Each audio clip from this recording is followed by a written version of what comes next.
Welcome to the deep dive. Today we're looking at something pretty fun and definitely sustainable. Oh, yeah. What's that? Turning old clothes into, well, fantastic toys for your cat. Ah, nice. Upcycling. Exactly. We've got this great guide. It's all about turning fabrics into feline fun. So our mission today is basically to give you some clever ideas, safe ones too, using stuff you probably already have lying around. Absolutely. And what's great is how, a bit of creativity taps into their natural instincts, using scents and textures they might already know. Right, familiarity. Okay, let's jump in. The guide kicks off with something super easy. Mm-hmm. A basic t-shirt toy. So picture this. You take an old tee, cut it into strips. Okay. Then the guide suggests braiding these strips together nice and tight and knotting the ends. Simple. Yeah. And suddenly you've got this textured toy, perfect for batting around or, carrying off like it's prize prey. It really stresses you don't need fancy tools, just scissors, really. And, the interesting thing is why that works so well. Cats are often drawn to movement, yeah, and tactile stuff. So that braided texture, it gives them that satisfying grip, that feel. It kind of mimics catching prey. Makes sense. And our source points out you can vary it, like with the different fabric weights. Maybe a heavier denim, great for a cat who loves to chew. Oh, good point. Or maybe a soft fleece for a cat that prefers to just sort of nuzzle and carry its toys around. Right, the carriers. They even mention adding crinkly materials, like inside little pouches made from sleeves, maybe, Yeah. to hit those auditory senses. Think, rustling leaves or little critters scurrying. Oh, I love that. That makes perfect sense. Yeah. And it really brings home how important it is to watch your own cat play, doesn't it? Totally. Like, does your cat stalk and pounce? Yeah. The guide suggests using long, dangly strips of fabric you can drag to really ignite that hunting drive. Yeah, the chasers. Or are they more of a bat and chase type? Yeah. Maybe small, soft bundles would be the thing. Right, easier to flick around.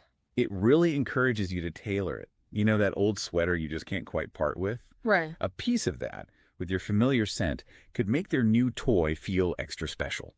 Comforting, even. Exactly. And if you think bigger picture, understanding those play preferences, it's not just about fun, it's proper environmental enrichment. Mm-hmm. Catering to their actual needs. A cat that loves to shred, for instance, needs a safe way to do that. Totally different from a cat that loves chasing a laser pointer, right? Absolutely. Now, let's talk about a really critical part, safety. Yeah, crucial. Our guide is super clear about potential dangers. Yeah. Loose threads are a big no-no. Definitely. They can swallow them, cause serious internal problems. So it's all about making sure knots are secure, trimming any long, loose ends that might unravel. Good advice. And things like buttons or little plastic bits. Tempting, maybe, but best to avoid them completely. Choking hazard. Yeah, you really have to think about how to minimize those risks. The guide suggests reinforcing any sewn parts, maybe double stitching, and thinking carefully about the fabric itself. Like natural fibers. Yeah, natural fibers are generally a safer bet than synthetics if they happen to swallow a bit. Although, and the guide really stresses this, supervising playtime is key.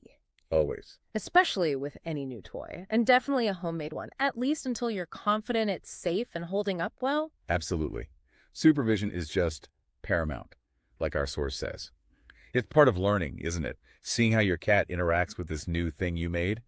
Mhm. And honestly, can you imagine the satisfaction watching your cat just completely absorbed in a toy you made yourself from something old? It's brilliant. The guide really highlights that rewarding feeling, seeing them enjoy your upcycled creation. It really is a wonderful way to, bond with your cat and be a bit kinder to the planet, too. So, yeah, we definitely encourage you to look through your old clothes drawer, give it a go, Yeah. see what sparks your cat's interest.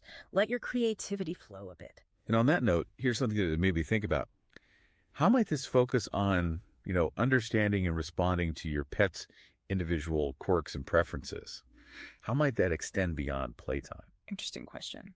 Could paying really close attention to their unique behaviors maybe inform other parts of their care, their health, their happiness?